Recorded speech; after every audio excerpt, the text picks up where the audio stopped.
Tell you a little bit about Tiara, just so you can kind of understand me more. I am from Florida. I moved here about 5 years ago from Florida. Um, well, that's a whole nother class. But yeah, so I moved here about 5 years ago from Florida. And while when I was younger, as many of you may or may not know, a lot of trans people, particularly trans people of color, find themselves in situations where they have to do what we call survival work. So sometimes that can be sex work, sometimes that can be selling drugs, sometimes that can be, and it leads to all types of other things, which unfortunately often leads to um, particularly trans people of color ending up in some sort of trouble with the judicial system.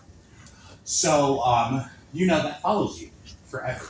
And so when I was younger, I was an escort for about 11 years. I was a drug dealer. I used drugs. I did all types of stuff, and I ended up in and out of the jail system quite a few times. But most of my charges were related to escorting or sex work and that type of thing. And personally, I believe that sex work is work. So it's something. And have that you testified about that in Colorado before? I have testified about that here in Colorado. But yes, I absolutely do believe that sex work is work. And I think a lot of people don't understand that sex work is not just, you think of maybe a woman of the night walking the street or, a girl on back pages or whatever app she's using. But sex work also includes porn. Sex work also includes dancing and stripping and go-go dancing. All of those things are all considered sex work. So I definitely support sex work, and I believe that it is a form of work. And so I say that to say that I'm in no way, shape, or form embarrassed about that portion of things. So it made it a lot easier to kind of sit before these people, and we'll get into that in just a little bit. But basically, when I first moved here, I got connected with some really amazing people who were lobbyists and just activists and advocates and that type of thing. And Representative Brianna Tatone and Pasha from Parasol Patrol. I don't know if any of you ever have heard of Parasol. But so they reached out to me and said that they were going to be putting on a ballot for a legislation about sex work and just protections for sex workers. So they were putting on the ballot for, it's called the Sex Workers Safe Reporting Act, and it basically just says that if you are a sex worker of any kind and you are on your job and you are assaulted in any way, shape, or form, you can report that assault without feeling like or without being retaliated against because you were a sex worker. Prior to that, that was not something that existed. And that's crazy to think about that in 2024, people who do what they have to do to survive would have to be afraid to contact the people who are supposed to protect them just because they're doing what they have to do. One question about that. For that one, do you remember about that bill if Colorado was looking to other states or if it was like Colorado would be the first? I don't remember, to be honest with you. I'm not exactly sure. Yeah. But we did pass it. We passed it here in Colorado. So I'm so grateful for that. And I like to tell people about that because everyone that we know, everyone in this room at some point in time will meet someone that is in some sort of sex work. And so it's very important here living here in Colorado that you let people know, spread the word, let people know that those type of protections do exist because, yeah. So, okay. And similar to just more examples of legislation, similar to undocumented people having fears about contacting the police and then the police finding out their immigration status. So also one of the things that will come up a lot in this class is the intersection of all of these issues, So a bill related to sex work might have a lot to do also with using it. Welcome. But so different, just be looking for intersectional issues and ideas of a bill, like a sex worker bill that you might think has nothing to do with with immigration. Maybe, so start to be thinking about how different bills can inform each other, and you can use ideas from things that might seem like they have nothing in common to accomplish something in a different area. Absolutely.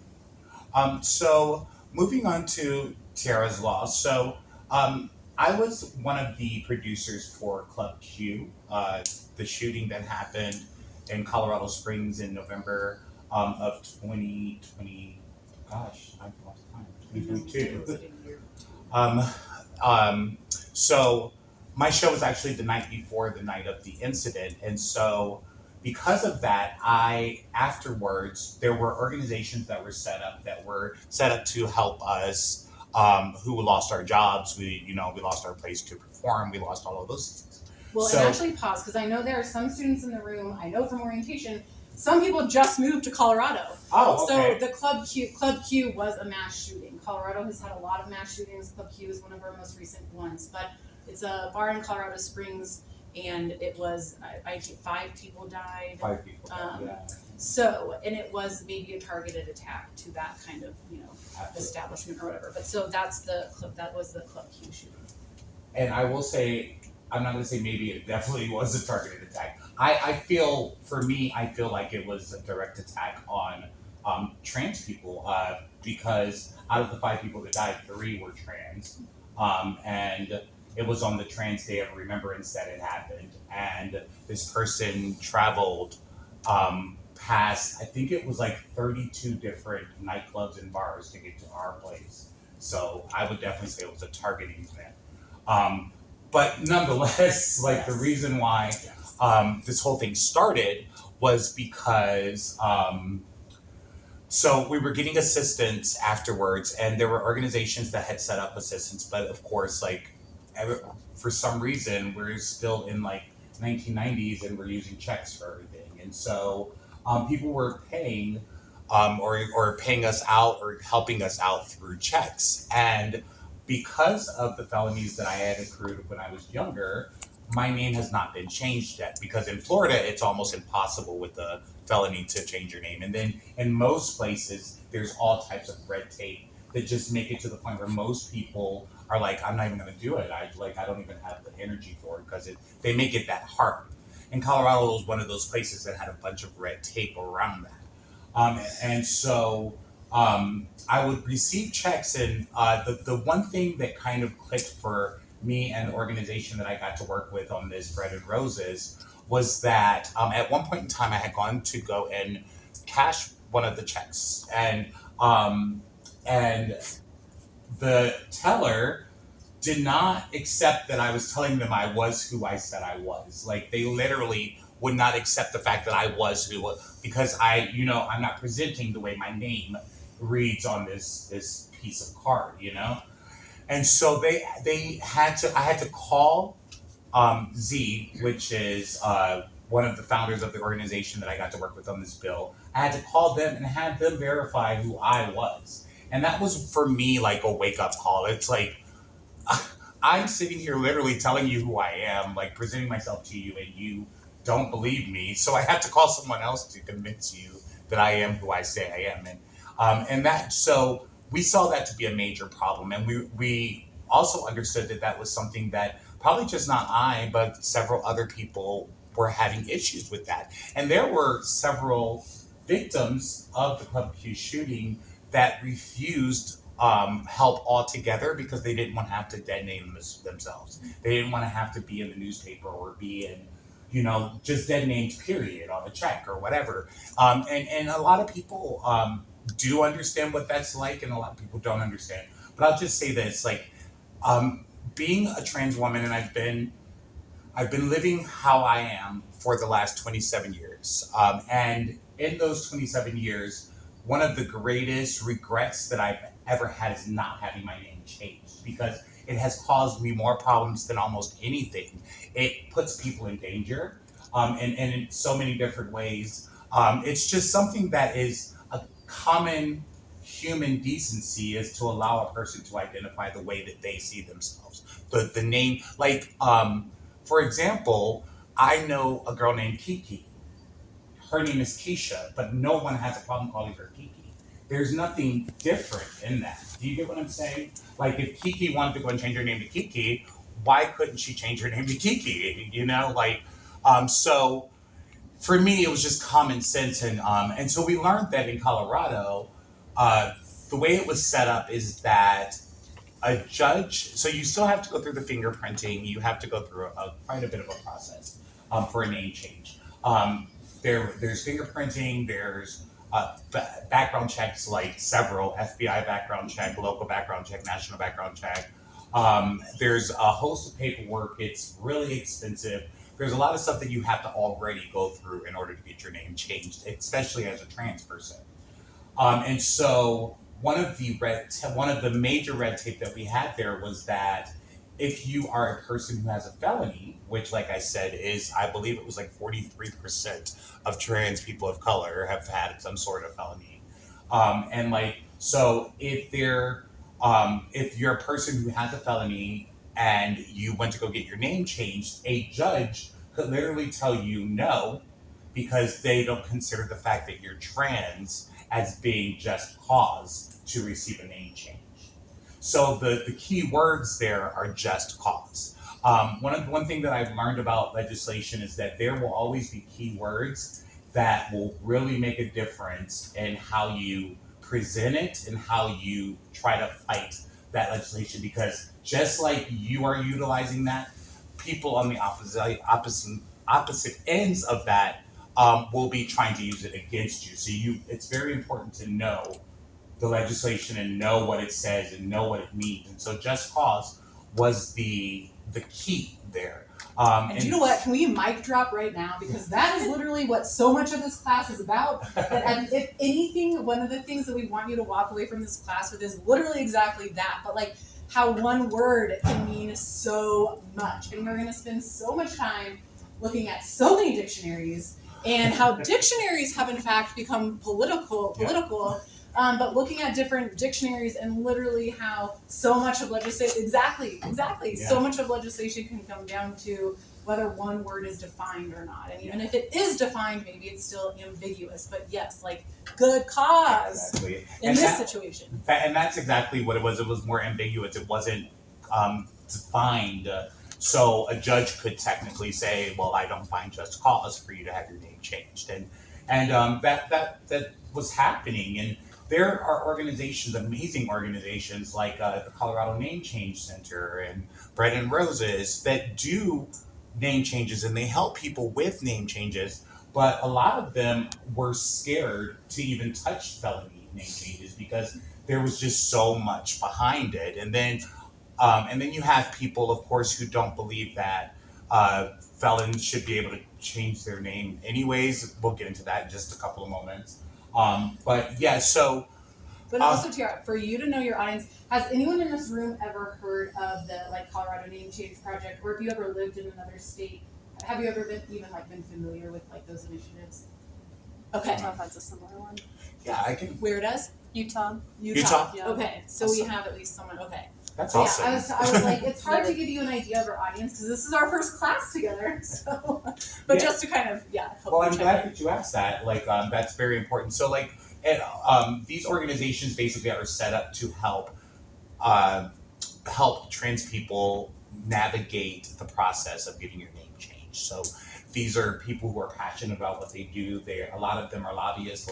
Some of them are representatives. Some of them are lawyers. My organization, both of my founders are lawyers, or one studied law and one is a lawyer. Yeah. But yeah, so that's what their goal is to help us to navigate that process because it's a pain in the behind and it's pretty difficult to do by yourself without having the legal knowledge and like logistics and all of that. So where was I? So you were getting help from Bread and Roses Yes. in the aftermath of Club Q Yes. and running into issues cashing checks because it involved dead naming people, not believing you, the degradation of having to call people to confirm who you are. Yes. Bread and Roses realizing this is an issue maybe we want to take up. Absolutely. So Bread and Roses, but you haven't explained how it became your name. On my birthday. On my birthday of this past year, January, Z calls me and they said, we would, happy birthday. I have a gift for you. And I was like, oh, okay, cool. And so they were like, how would you like a law? And I'm like, what? And so They law for explained your to me, birthday. yeah, right. Their joke is now like if you have a friend who's a lawyer, expect the law for your birthday. Like, but yeah, Now all of so you have friends who are lawyers, so we have a lot of whoa, there laws you for go. birthdays. Okay. And so when they contacted me and they said it, like for me, it was automatic. It was like, yeah, let's do this. I jumped right in and did not think very much about it. So I was like, this, of course, this is something that we need to do. Of course, I have no problem putting my name on this. Like, I'm honored to do that. Not really thinking about the other side of things and how what that actually meant. So they were like, okay, well, it's decided we will call it Tiara's Law. And I said, okay, great. Until the first session. And then we went into the very first session, and there are a couple of hate groups locally that, like,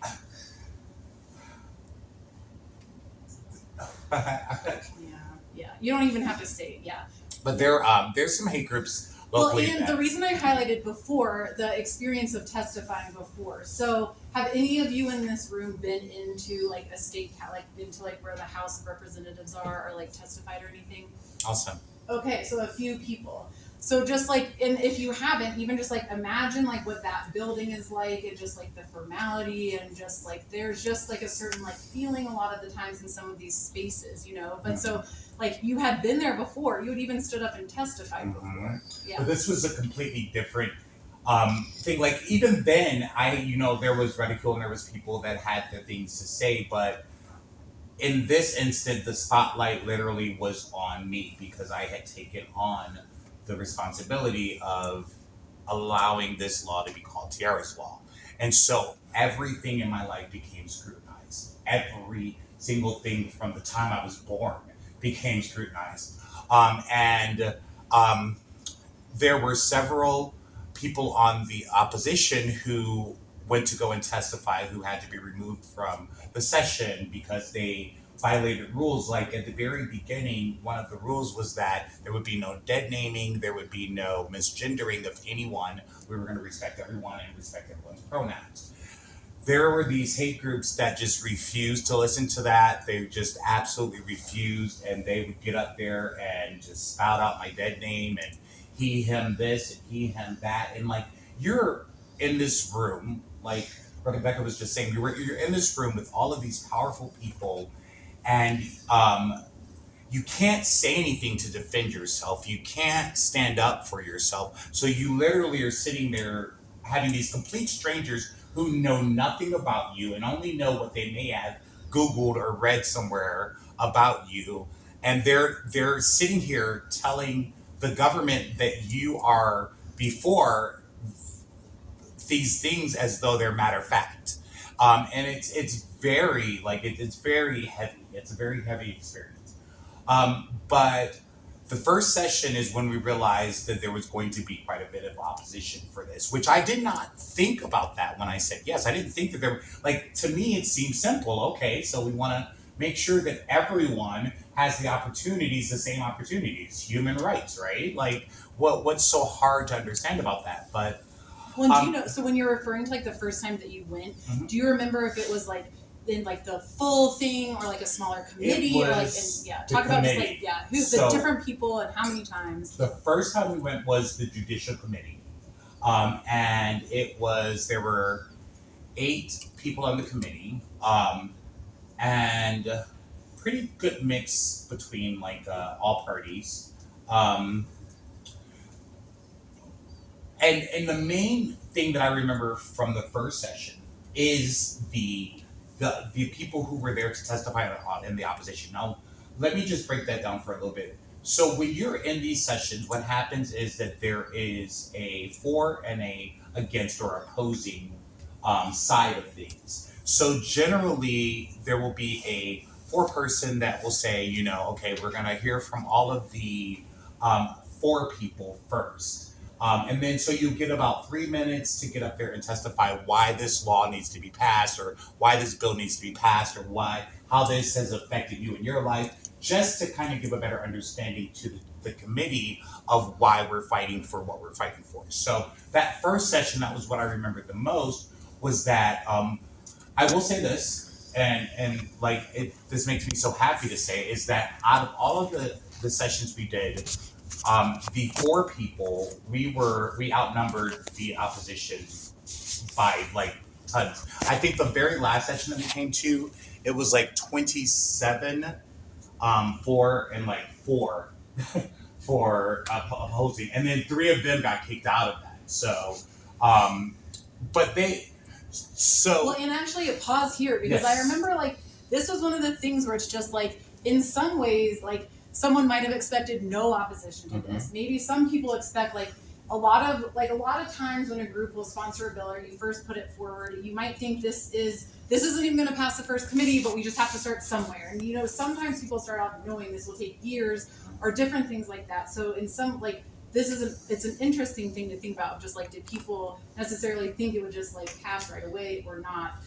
But one of the things, like the point of actually, when you said like the amount of people showing up on one side as compared to another having an impact, is also where I want to make sure all of you know that whatever you do in your life related to legislation or like legislative analysis, writing, and advocacy, showing up for things that you care about in person at the legislature has a real impact. And actually, not many people do it. So Taylor has already been over. I did a tour last spring, and we'll do another tour in the spring. But literally, just like starting to engage with these spaces can have a real impact. Absolutely. And there is definitely power in numbers. I will say that I believe wholeheartedly that one of the greatest reasons that we were able to get this passed was because of the support that came and showed up. Because what these legislators are looking for is, are we on the right side of history? Are we, like, is this something that a good percentage of the people that live in our state, is this something that they represent? Does it represent who we are? And so when we show up in those type of numbers, they have no choice but to realize that, hey, we're here, we're not going anywhere, so include us because we're humans and we're here to live just like you are. So that was very important. And so like I said, the first session, that was what I really remembered the most, was just the going back and forth. And so it's when I learned that the opposition, the direction that they went with this was that I was a felon who was trying to help other felons change their names so that they can continue to be felons, and pretty much discard everything else that they've ever done, or like get rid of everything else they've ever done. And how amazing would that be if I could just go get a name change and my credit score changed and like my student loans disappeared, right? Like, just like none of that happens. Like, when you get a name change, every single thing that you've done in your life is still attached to you.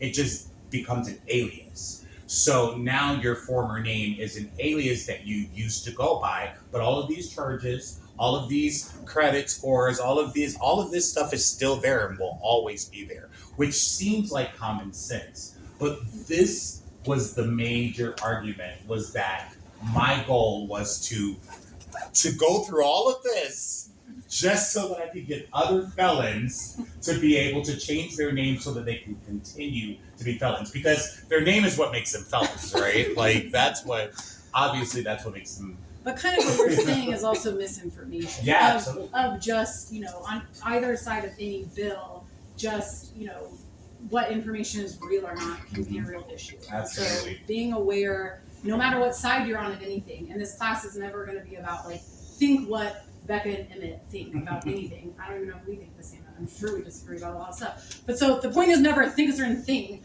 but if you're going to pass a bill, anticipate opposition. Mm-hmm. And in this climate, it seems like anticipating, anticipate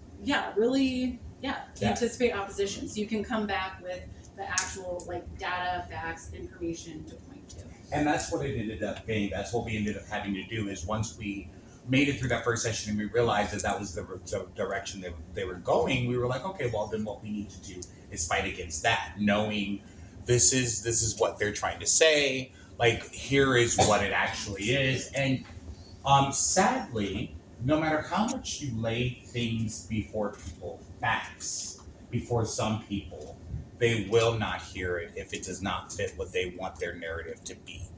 And unfortunately, there are organizations, some of those hate groups that I was talking about earlier, that have tons of followers who don't do any research. They don't want to find out anything on their own. They don't want to actually know. They just will take something that they read on the internet or saw on TikTok or saw in a YouTube video, and they're running with that. Like that's it. I'm running with that. And that's exactly what ended up happening with this situation. Is after the first judicial session, I became a household name on Twitter, um, not in a good way. There was an organization here locally that I considered to be a hate group, and these people printed out. So what they did was they did a Google search of my former name, my my dead name. They did a Google search, just a general Google search. So this Google search provided them with information from every single person in Florida that had my name or anywhere close to my name. So they took this information, they printed it out, and created flyers, and went into downtown Colorado Springs in front of a club that I worked at 3 times a week. One of the shows that I did was an all ages brunch. And they went and passed out these flyers that called me a pedophile and said that I was on a sex offender registry, which none of that has ever been true. Sex work and pedophilia and being in a sex registry are not the same thing in any way, shape, or form. Let's make that very clear. And so they printed out these flyers and they were handing them out in downtown, and they were out there protesting almost every Sunday, and it became a circus. It really they made it a circus. Twitter, that a couple of Fox stations picked up a story and ran with it. Where they get their information, I have no idea. There's a publication called Republica, I believe it's called, and Republica printed an article that went like viral on Twitter, just with all of this misinformation, all of this, and not even misinformation. It was flat out lies, and that's when things got crazy because it put my life and my family's life in danger. I got doxxed. So, for those of you who don't know what that is, that means that my personal information was taken, found, and put on the internet for anyone to have. Fortunately, so Robert and I used to live here in Denver, down Capitol Hill, and that's where we were living when this whole thing started. So fortunately, we had already made our plans to move to Colorado Springs about 2 weeks before the doxing happened. So fortunately, they had the old information for my address and all of that. I don't even want to imagine if I was still there, like what that would have been like. One question for you for basically like standing up, you're asked to be involved with this bill. To you, it makes sense that it just helps further human rights. You're standing up for what you believe is the right thing. This is how you get treated. Like, what were what were your personal ways of getting through that? And I don't want to like say too much. So I don't want to give hints or anything, but just like, what were the things that made you able to see it through? Um, First of all, understanding that it's an issue, and it's something that needs to happen. And at a certain point, I got to a point where I realized, okay, I'm already here. My name's already on this, and I do want to see this through now. And for me, it became almost a determination. It became like we're gonna fight this now. Like this has become personal. Like at first, it was like I'm here and I'm here to do this for my community, but now it became personal. Like I need to show you all that trans people, especially trans people who might have felonies, are not bad, horrible human beings. People do change. Things do happen in people's lives, and we don't know what that looks like So that's why it's very important never to judge someone's story or their situation, because you never know where someone comes from or what that looked like for them. And so for me, it became a determination. Like it was like, okay, this is how we're gonna play. Then let's play this way. And so I had an amazing organization, Bread and Roses. Rebecca knows of them, right? They're a legal organization here locally in Denver. If you have any LGBTQ friends, or if you're LGBTQ yourself and you find yourself in any type of legal woes or in a situation where you need to get out of a situation that's dangerous for you, you're looking to get your name changed, anything like that. That's what this organization is doing, and they're doing some amazing work. And so they were a wonderful, wonderful research team. And that is another word that I will highlight is research, because when you're working on a legislation, you have to do your research. And sometimes it is grueling. Sometimes it's hours and hours and hours of looking for just that one small thing that you're looking for that's going to help you in your next session or in your next.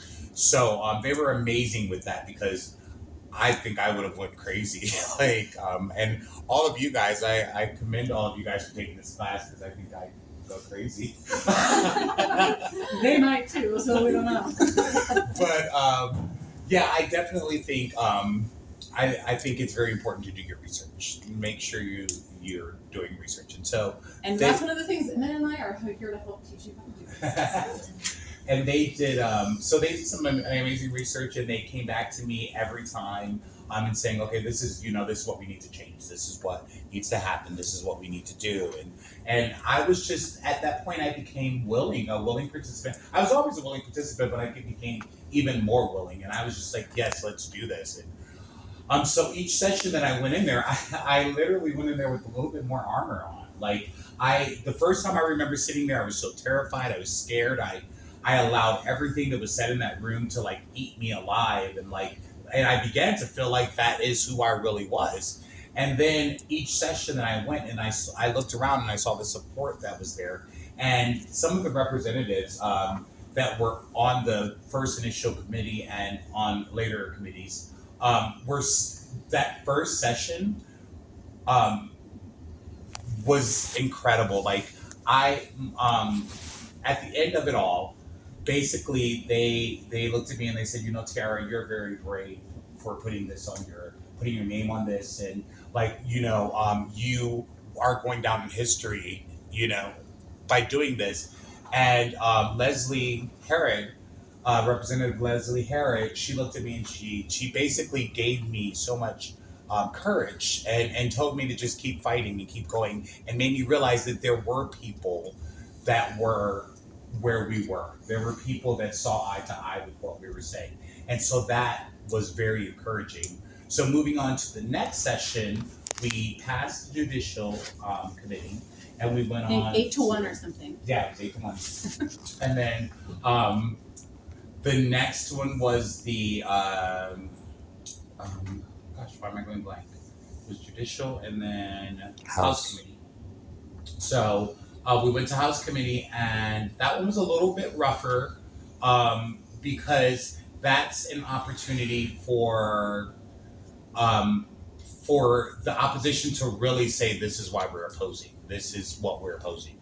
And even though everyone in the room just about was rolling their eyes the whole time, because everybody was like, this makes zero sense. Like, it's common sense. Um, I had made a statement at one point in time that, my social security number, when you change your name, that your social security number is attached to that. And that is how you're identified. We're not identified by our names. Like, I could tell you my name's Bob. How are you going to know the difference? I could be Jill today, Diego might not be Diego over there. Yeah, exactly. How am I supposed to know? Exactly. For those of you who can't see Diego's little dog. So we, that was one of the main things is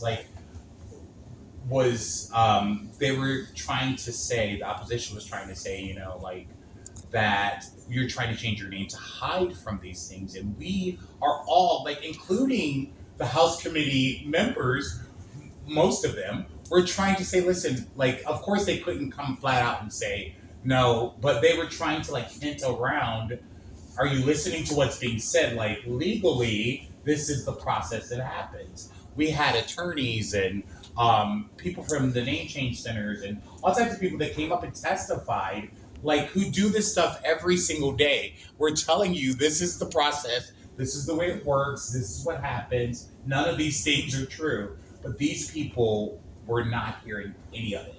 But I think it was a powerful listening to so I signed. If any of you the recording that you all had before class was from the first House Judiciary Committee meeting, and actually Mike Wiseman, who chaired that, he was actually my law school classmate. We had our legislation regulation class together. So Mike Wiseman, he's one of our guest speakers later in the semester, but.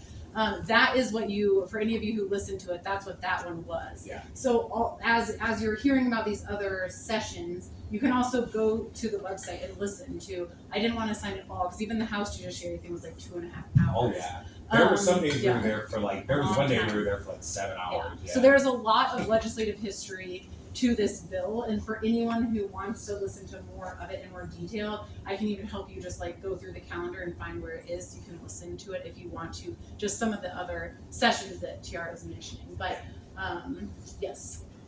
Yeah. So but not in opposition to this bill. I also think it's interesting to point out, like, just be aware of who are the lobbyists, or who's usually there that's maybe not this time, and what does that mean, or just all these different, lobbyists. And I think you call yourself a lobbyist. I did. Yes. So see, just pay attention to like who are the lobbyists, what are the things that they're like showing up for or not, because like on this bill, I do think I heard a few people point out organizations not speaking in opposition were like prosecutors, district attorneys, the FBI, so sometimes it is interesting to think about that and try to like a lot of this too for like this class is just kind of like, you don't have that much time in these spaces. So like being really intentional about what you're choosing to use that time for, it's a lot of pressure, but.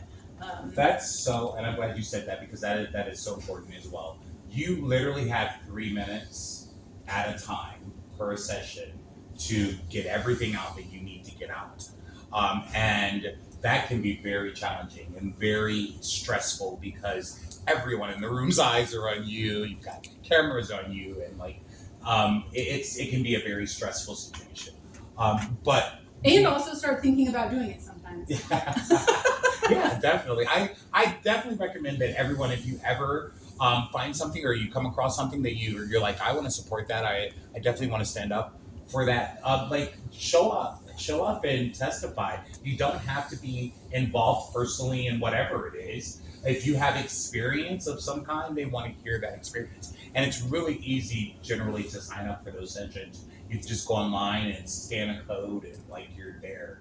You sign up and register, and then they call you up and you speak. So if you ever have the opportunity, I do encourage you all to do it at least once or twice, just to get a feeling of what that's like. And because it has an impact. Yeah, absolutely. It really makes a huge difference. And how many people in here would consider yourself to be an ally? Fantastic, awesome. You guys are very important people in our lives, like very important people. Do we have any LGBTQ? Awesome, very awesome, very cool. So like those allies that just raised your hand, you see your LGBTQ members here. Like those are the people that need you to show up at these sessions. Like we need you. Your voice is very important because you can speak to people that won't ever hear a word that we're saying. Whether we're screaming it or not, they won't ever hear it. But you, a lot of you are in situations and in places and in power, positions of power and privilege that you're able to do those kinds of things. And actually, can I connect that? So this is a Masters of the Environment program. And one thing this is just a personal thing, but I think, the whole kind of like speaking for people who maybe don't have a voice, or if you have more privilege or power, what are you doing with that, and all like the intersectionalism and all that. But also related to being in the Masters of the Environment program, what about water, the trees? They will come up in our class this semester, but can you speak for water? Can you speak for the trees? And this is something I want you to start thinking about, and it's in part why we had you read those imagination chapters, because it's not real yet, but manifesting, and I mean, not real in America, I should say. There are some countries where like rivers can have standing and things like this, but thinking creatively too about what are the issues out there that you can use your voice for, and not in a way that you're like speaking over or whatever, but like lifting up, Absolutely. And I'm glad you said that, because something that I say often is that in an ally, I'm not looking for someone to stand next to me, and I'm not looking for someone to to uh, to speak for me. I'm looking for someone to back me up, because my voice is powerful enough on its own, but it helps to have that voice, those voices behind you that are there to support you.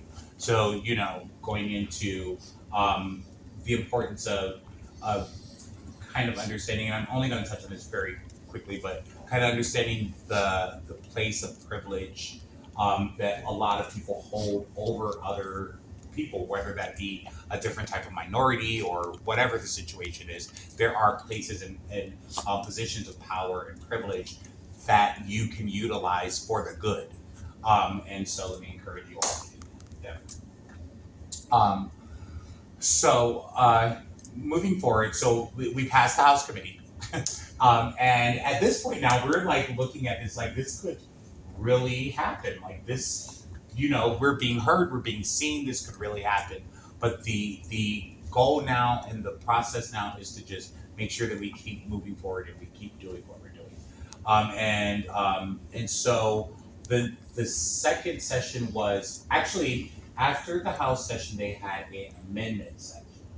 And the amendment was that they were, there was opposition that was trying to say, okay, so it looks like Tiara's law is, basically, without saying this, what they're saying is, looks like Tiara's law is kind of moving forward a little bit. So now the issue is going to be that we're calling it Tiara's law, because we're naming it after felon, and we're glorifying felonies and felons, and like, so that became an issue. So they had to go before an amendment hearing. I did not go to that one. I was actually specifically asked not to go to that one because, from my understanding, that was probably the roughest session of all of them. To the point where I had representatives texting me throughout the day apologizing that if I was watching which I did not watch any of it, but if I was watching the hearings, that they wanted to apologize for what was being said, and it was shared with me. Some of the things were shared with me afterwards, and from my understanding, I like my head was on a chopping block in that room, and so I can't really speak much to what happened there, except that the amendment was like, so basically they said, okay, well, we're not going to officially call it Tiara's Law, but so that the House bill is House Bill 1071, aka Tiara's Law. So it's not it's not officially Tiara's Law, if that makes sense, to appease that amendment. And so, and I was perfectly fine with that, because we had all decided within our camp that no matter what, it was always going to be Tiara's Law. Like, it is what it is. And um, so we moved on to the next session, which was the House session, and then there was a last House session. We had another House session, and that one was a little bit rougher as well, because on the panel we had more opposition than what we've had on any of the previous panels. So when I say the panel, I mean the people that were there listening to us, and the legislators, and at that one it was the senators that were listening to us, and um, One, what was the general? So like you've been there with a bunch of people in the House and a bunch of people in the Senate. Do you have any just like experience that was like the same or different in those different definitely. parts of that building? Definitely. Maybe just talk about the different vibes with either or both of them. The judiciary and House side of things seemed to be a lot more, in the sense of legislation, a lot more laid back, like a lot more, just kind of, I don't want to use laid back, because that, it was just a lot more, it was easier to navigate for me. um, getting into the senator and the Senate, that became very intimidating. And I think it's set up that way on purpose, like because you've made it this far, and now it's your time to really like explain to these people who can actually make a difference why they need to be making this difference or these differences. And so When it was like the Senate a smaller group, was like the even just like looking at the reps versus looking at the senators, was there differences there? definitely, yeah, there Just it like was a smaller demographic. group. It was a smaller group, and there were. Uh, I'm trying to remember. To be honest with you, I don't remember very much about our like who our senators were. Mm. Um, I remember more, which is crazy thinking about it. I remember more about the judiciary and House than I do the senators. But I do remember that there was a lot of white. Like there was a lot of like white on the panel, and that's important because that's important. Like whether you see it that way or not, it is an important issue. And so I do remember that there, but I don't remember a lot about our. Yeah. When on the I do- tour, well, we can notice these things too. You know, like I do notice it was smaller. Though. I remember the Senate was smaller than the judiciary, or it seemed like it was. No. we should actually just go spy on them. I think they're in a special session, so we can just start spying on them. But yeah, it was. No, actually, that's opposite. The Senate was bigger because I remember sitting in like this gallery, and there's like a floor, and then like the special people in the suits. I call them the suits are on the floor, and then we're up in the gallery, and then um, we like you would have to go down onto the floor to speak or um, whatever the case was. But Well, yeah, how many times do you think overall you had to testify? each time except for the amendment. So four? Okay. Four, yeah. And tell us about the vote when it passed. So that was one of the best days ever. It was a long day. It had been an extremely long day. We were there for like almost 8 hours, 7.5, almost 8 hours. The session was supposed to start at like 1, and it got to us at like 7:30 that evening. And so everybody's hungry and tired and beat up, and we're like ready to go. And so we all went through all 27 of us. There was 27 of us that lesson. We went through all 27 of us. I think there was like one guy left from opposition, and I think if I remember correctly, he got kicked out of that, and so there was just us left there, and they did the vote, and it was 28 to 1, 23, something like that. It was pretty like it was a huge gap, and we were. It was just the best thing ever. Like all this fighting, all of that we've gone through, everything that we just went through, and we finally got this. And for me, the ultimate goal was to make people understand that people who have felonies, particularly trans people who have felonies, are not some third-rate citizen. We're not, we're not in our class or a category of our own. Felony is not a class, like, so that was very important for me um, to that we were able to get that message across, and that it went down in history. We actually are the first state in history to pass a law like this. Hopefully, we are setting a precedent for other states to do the same because it's way behind on that. I am the first trans woman, um, technically the first Black trans woman to ever have a law named after them in the world, which is just incredible to me. And it was quite a fight, but it was worth every single moment of it. It was worth everything, And would I do it again? I'm actually working on it right now. So You're like, let me think about this question. Well, we have a planned break at 5:15, okay. so we also have time for question and discussion. But yes, talk about this. So we are Would I do it again? Yes. we are currently working on a bill that we are in the very beginning process of, and it's going to be called the Kelly Loving Trans Bill of Rights. And Kelly Loving was one of the trans women who was killed at the Club Q shooting.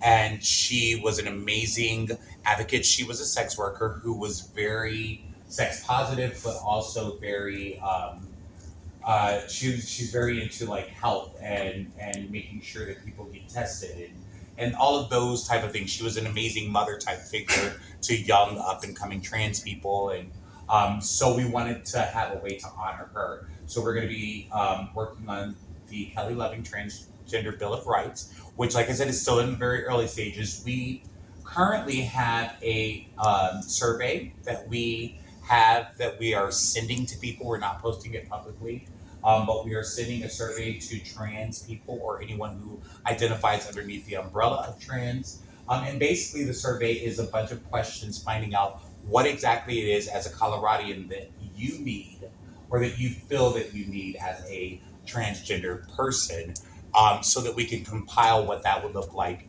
into a law or a bill. So if you have any friends or if you yourself in any way, shape, or form identify as non-binary, trans, whatever, and you would be interested in finding out more about that, get with me and I can get you the survey, and we would love for you to take the survey, and you can be a part of this next process too. So. And guess what?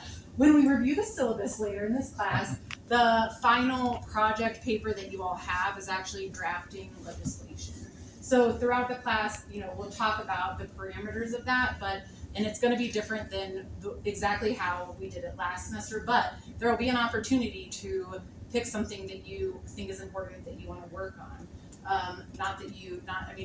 If anyone wants to work on a trans bill of rights for Colorado, but when things come up in class, I'll just highlight that, because just start thinking about what you might want to do for your final drafting assignment. Awesome. Yes. Well, and so is there anything you want to say before we have questions and discussions? Thank you guys for listening to me and allowing me to share this story with you. It's I've been looking forward to this. We've been like texting back and forth. Like, I'm so excited. I've been looking forward to this for a while now. I'm excited to be a part of you all's first class, and I hope that you learn a lot in this class, and I hope that you guys will utilize what you do learn for whatever is considered good for you. That's what this is about, So, yeah. Thank you.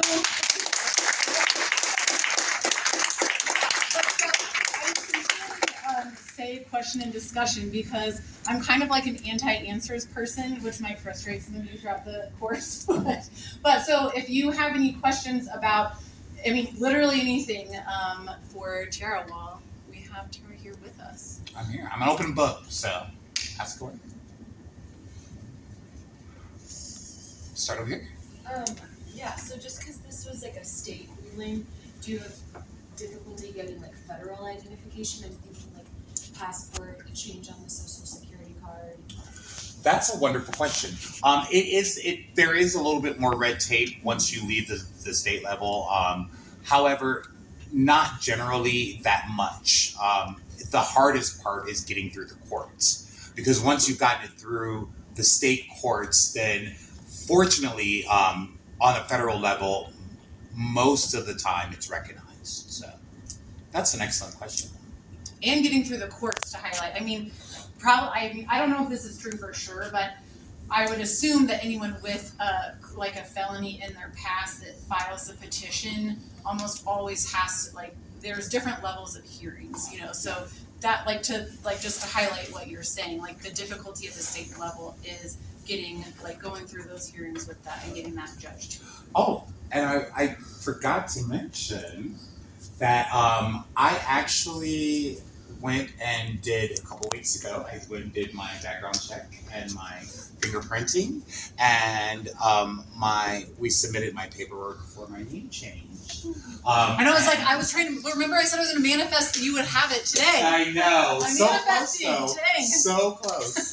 We so it was accepted the same day, which is very, very not normal. But it was accepted the same day, so it was submitted and then it was accepted. So now we're just waiting for a judge to either sign off on it or have me come into a hearing and then sign off on it that way. But how amazing is that? And like, that's underneath something that I worked on, you know? You got a question? Yeah, so just in keeping with the chat about like intersectionality and how some laws or like cases can be used to maybe advance the causes of other aspects of like society that aren't directly connected. Do you foresee, or like any of the attorneys that you work with or other advocates foresee ways in which Tiara's law may be used in that way? That's a great question too. I don't know how to answer that. I love that question. I do love that question. I do too. I'm gonna say because Rebecca actually asked me almost something similar when we were having just our conversation about this. I'm gonna say I hope so. Definitely hope so. I don't know. Well, and in our conversation, I was like, I'll do extra research and I'll figure that out. So you can still like hold us accountable to do some more legal research and kind of look at that. That's a wonderful question. But I think on the Judiciary Committee like recording that we all had, there was the person who opposed it at that level actually said the reason he was opposing it was because it didn't go far enough. Right. And he gave this story about his own wife. Yeah. And how the reason he was going to oppose Tiara's law was because it was singling out one form of oppression and not all forms of oppression, and that is why that person stated their opposition. Yeah. So I think that's interesting that even for this, not even that like intersectional or that broad, but even this very specific issue of name change, like his point was it doesn't go far enough for immigrants from other countries or migrants or just anything. So yeah. I could see, I would wonder then, and if we track through some of, like when you mentioned like the amendment process, what an initial bill versus like what it is that the governor's signing looks like are often not the same because you're trying, people are making concessions to get it through. And like, I think to your point of like, once the opposition realizes this is gonna pass, then maybe they fight more on this is passing, but maybe we could change a word or do something to narrow it or something like that. So I'd be interested in tracking if there was any more conversation about that, of even just making it easier for even more people. Yeah. That would be awesome. Thanks for asking that. Definitely. I saw some other. I had one. What were some of the particularly impactful testimonies? Like yours, of course, but who else was backing you up that really had some weight? Honestly, every single one of them. But some that stand out to me was I have a good friend of mine named Kitty she's not a public speaker. She's a very shy, timid girl. Like she's just always been that way, and that's just how she is. And she got up there and spoke, and I was blown away. And she's a cishet white woman with a very powerful voice that she didn't even know she had. But it was just beautiful to be able to watch her come out of that shell and then also hear the beautiful things that she was saying. I later found out that she got a little help from AI, but but it was beautiful in the moment that she did. Also though, but that's another huge thing, speaking of, and I don't know, like if you notice this on your syllabus, but like literally the presence of AI and how that will change legislation, how the court's working, everything. So there will be a conversation, and even whether or not you're allowed to use it in this class type of stuff, but it can be very useful. Absolutely, yeah.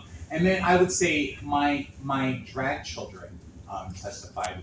One of my drag daughters is a trans woman, and she testified, and that meant a lot to me because she testified how she sat in that room and she's heard all of these people speak about me, and the person that they're speaking about is not the person that she knows, and how like just our relationship has changed our lives in so many positive ways, and that really was very encouraging to me because who doesn't like to hear those type of things, so that was very encouraging. So those are the two that stand out to me the most. That was good. More questions? of all, thank you for coming and for all your work. Of course.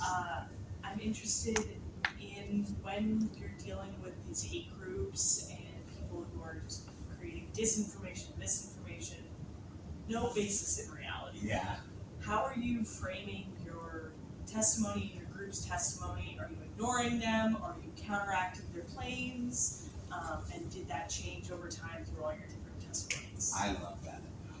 So it started off where I felt like I needed to be defending myself. So I felt like I needed to address every single thing that they were saying. And then I started to realize that that's exactly what they wanted. They wanted to get me distracted from what we were there for. So if I can send her on this red herring and this red herring and this red herring, then she'll get distracted from. So moving through the sessions, I think that changed for me is like realizing, okay, stay focused on what we're here for. Like I don't have to defend myself. I don't know any of these people. None of these people know me. They know what they think they know about me. I know exactly who I am, and so for me, that's what it was just realizing like these people are just a bunch of strangers who are just trying to get reactions. And after the first session, I was like, they've taken too much of my headspace. Like they're not getting that anymore. So that was another great question. I saw one over here.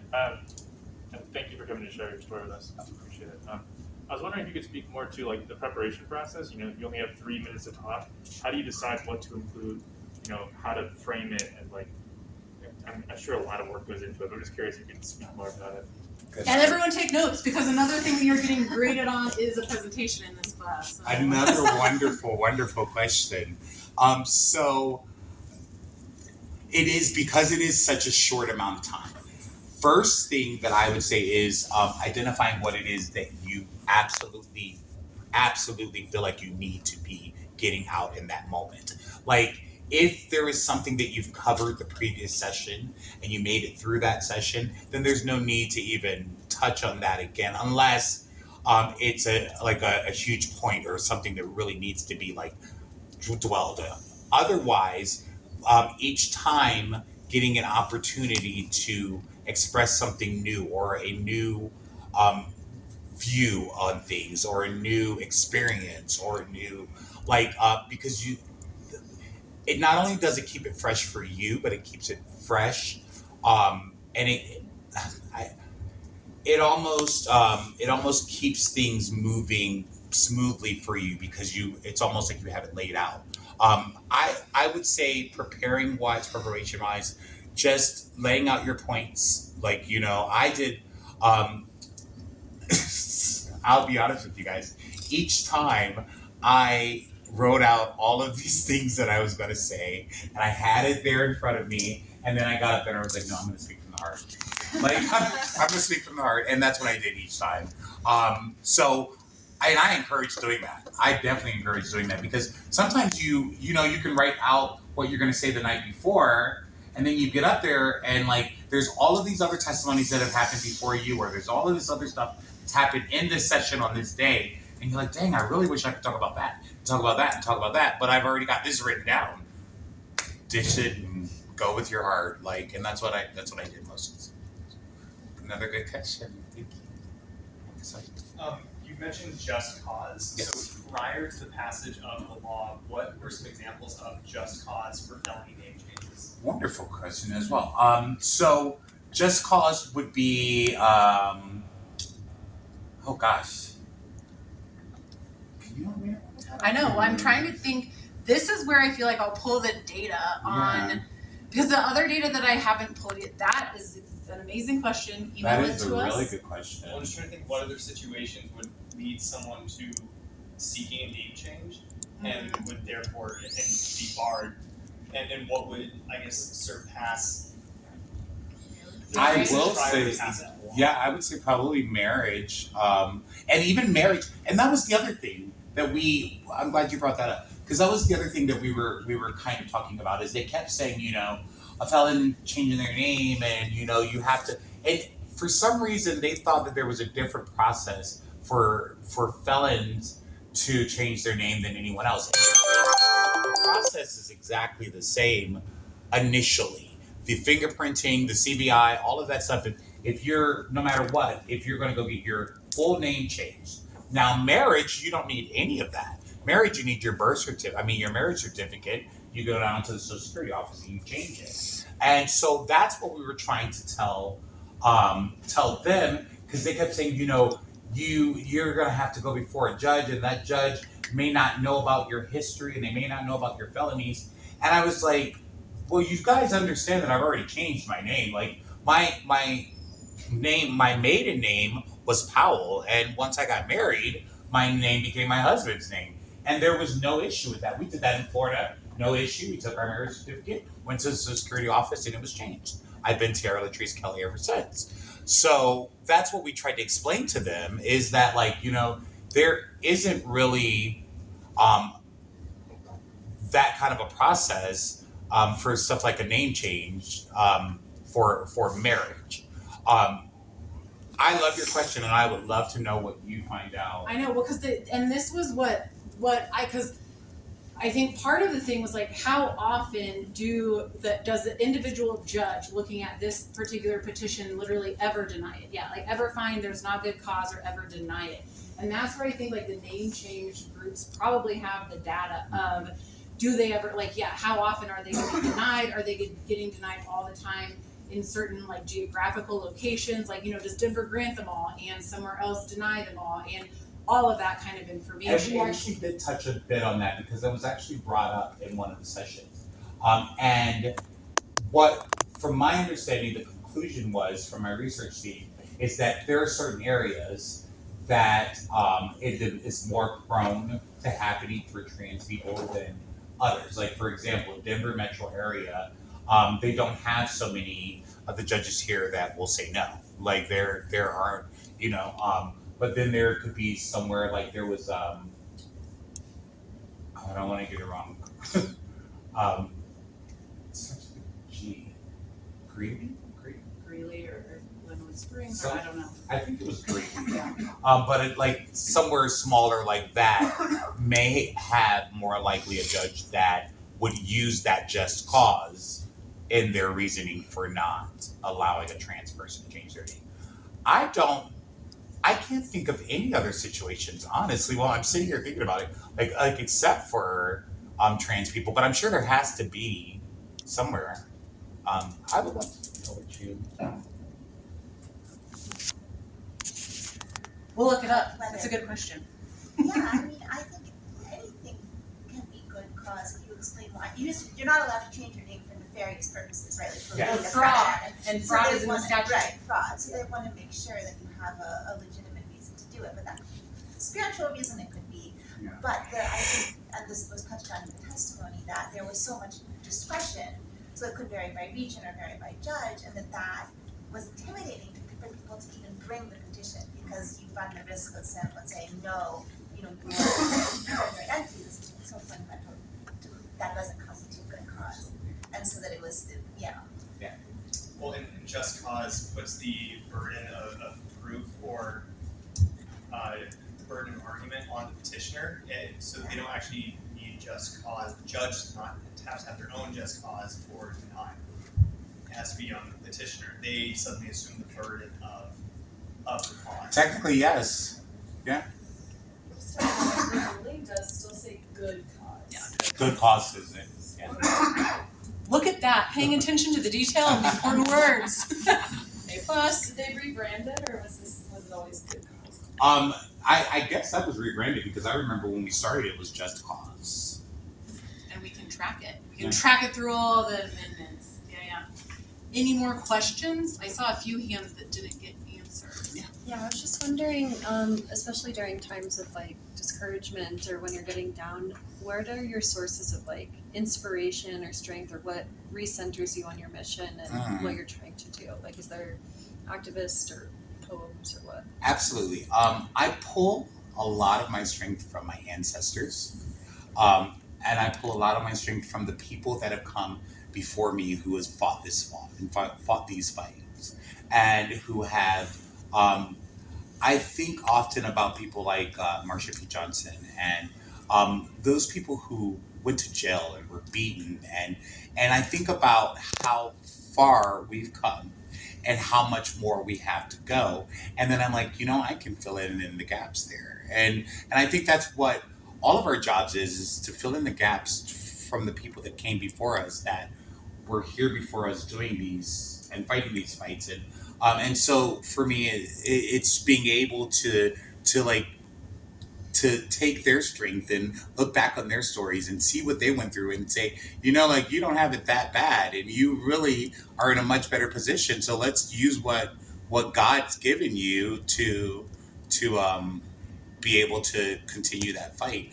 I'm also a very spiritual person, so I take a lot of my inspiration from.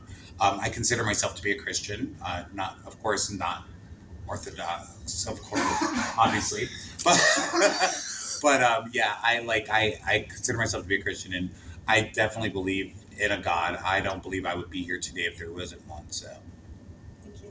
absolutely. I love that question. That's actually, so one of my people who I always get inspiration from is Miriam Kaba. And Miriam Kaba calls this concept, and we talked about this in our phone call, but yeah, calls this concept like having like touchstones.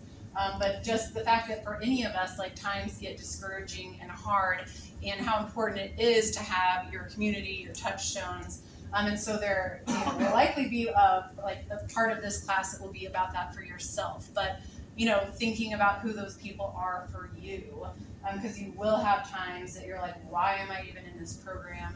I don't even know what I'm doing next, or just anything in life that's hard. And having those touchstones is a very huge thing. And I'll add to that. I will say that Bread and Roses, Z and Erica from Bread and Roses are definitely huge touchstones. Like they're, I can call them. They brought me through so many days during that. There was one instant where I was just feeling down and out and just like really in a rut, and Z showed up at my front door with flowers and a speaker and did a drag show in my front door, and it was amazing. So just little stuff like that. Yeah. I saw another question over here somewhere. If not, I love that question as a time to take a break. So for a lot of you, I don't know if any of you have ever had these like super long, whatever, how long is this class, 2.5 hours or something like that? To me, it doesn't feel like very long, because at one point in my life, I was an LSAT instructor, and those classes were from like 6 to 10, and like a lot of times in a row, and so we could party all night. But yeah, so this is a long class. Part of our like routine will always be taking a 10-minute break, and we will not let anyone stay in your seat for the 10-minute break, because just getting up, moving your body, getting water, going to the bathroom, getting snacks, doing whatever you need to do is important to then make it through the rest of the class till 6:35. So it is 6:25 right now, so at 6:35 we'll start back up. Can I ask a favor? Would you guys take a picture with me? Yes. Is that okay? Yeah, where? Where should we go? I don't know. Dinosaur. Oh, to the dinosaur? Oh, yeah. That would be cute. Yeah. Okay.